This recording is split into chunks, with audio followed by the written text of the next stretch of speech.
This is the face of a man who may have given up. And that's not a good, characteristic thing to say about this guy, Nathan MacKinnon, everybody. Because today, we are talking about the downfall of the Colorado Avalanche in 2026 and how later today we might see the Avalanche fully dissolve. Ladies and gentlemen, today is game number 4 between Colorado and the Vegas Golden Knights. As we had discussed in today's Mitch Marner video, the Vegas Golden Knights are charging right in. And after displaying an amazing comeback in game number 3, wherein they were down 3-0 in the first period, only to tie it in the second and win in the third, you had this clip of Nathan MacKinnon looking so sad upon the goal being scored. Anybody getting Kaori Sakamoto flashbacks with her and the stuffed animal? Yeah. It's time to talk about Nathan MacKinnon and whether or not he will repeat his stuffed animal moment. Yeah, throwback to the Olympics, eh? It's a stain on my hockey memory as a Vancouver Canucks Canadian hockey fan here. But we gotta talk about Nathan MacKinnon. So MacKinnon, so far throughout the course of this playoff run, has been doing pretty well. He's at 15 points in 12 games, 7 goals, 8 assists. Maybe not the same overall level of point production as his 127 points in 80 games would imply.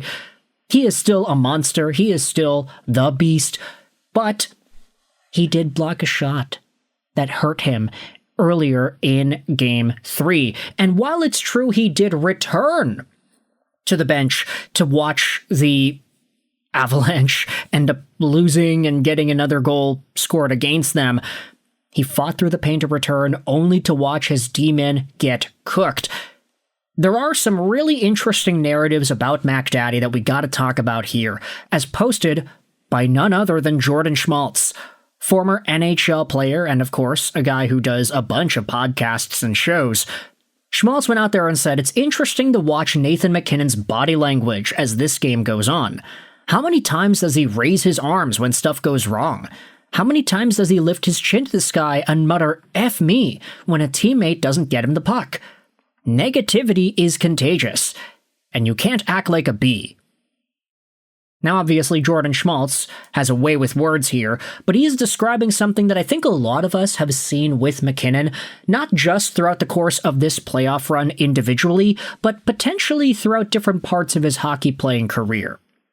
The Olympics, in particular, wasn't a very kind moment for Nathan MacKinnon and his overall timeline. When you look at the silver medal and the stuffed animal moments, I bring up the Kaori Sakamoto stuff because she embraced the silver medal and the stuffed animal Tina, and even helped Alyssa Liu get hers onto the medallion the proper way. This is a very happy Tina companion. Nathan MacKinnon, on the other hand, no, he was not. And just this element of competitiveness that we understand MacKinnon has, we know he has that drive, we know he is a no BS dude, but when you see stuff like this go down, you see the body language, you question whether or not this is actually an element that's affecting the Colorado Avalanche. It's when you really start to dig into these details that the implications start to become a lot more noticeable. Jimmy said, "Well, that's one way to look at it. It's probably kind of a loser mentality take, though. Nathan MacKinnon has high expectations. There's nothing wrong with that. I wish every player on my team did that." You ever see his idol Sidney Crosby moping around like that? Next question. That's a very fair point. You can be a better leader if you inspire your other teammates to continuously be better themselves. Not by moping around, by swearing under your breath, by doing all this whatever. And Nathan MacKinnon, there's a reason why he's not the captain of the Avalanche. We all know this. It's been kind of the common thought over the past few years. Other replies say, "I have a theory that MacKinnon was too hard to play with in the Olympics." Cooper wasted Nick Suzuki's skills as he bumbled our country into a silver medal behind the US. I love Nate, but as a Canadian, I agree. Even at the Olympics, he lacked hustle at times, and that lack of hustle was also part of the reason that USA scored the goal in the way that they did. His attitude sucks at times, and it is contagious. If your leader is acting like that, what do you expect? He ain't no Sidney Crosby. I think MacKinnon is arguably the best player in the league, but you're right. For what it's worth, we don't actually know if Nathan MacKinnon, at the time of me speaking into this microphone at least, we don't know if he'll be playing for Game 4, but it was mentioned by Jared Bednar that even if Nathan MacKinnon, all he can do was play in the power play and then empty net situations, he would still take that over anybody else. It's hard to imagine MacKinnon doesn't at least try to cut it out in Game 4. So, we will pay attention to that heading into today's hockey contest, but the MacKinnon situation, the way that everybody is looking at this, of course, we understand that hockey is a team sport. It's not Nathan MacKinnon's fault that Colorado was losing 3-0. It's not his individual fault that they blew a 3-0 lead in game number 3. It's a number of things. It's the goaltending not being up to snuff all of a sudden. Wedgwood, Blackwood, they're not letting in the nicest goals here on behalf of the Vegas Golden Knights. You have Makar that also was not playing for a good chunk of the series. Nathan MacKinnon got hurt as well. So it's a number of factors, but at the same time, Colorado is just not playing up to their standards. It's almost like they're getting outworked by a Vegas Golden Knights team that is playing classic John Tortorella-style hockey, and it's effective at this point. This is, of course, not to say that everything falls on behalf of Nathan MacKinnon and his shoulders, but this has been a tough year.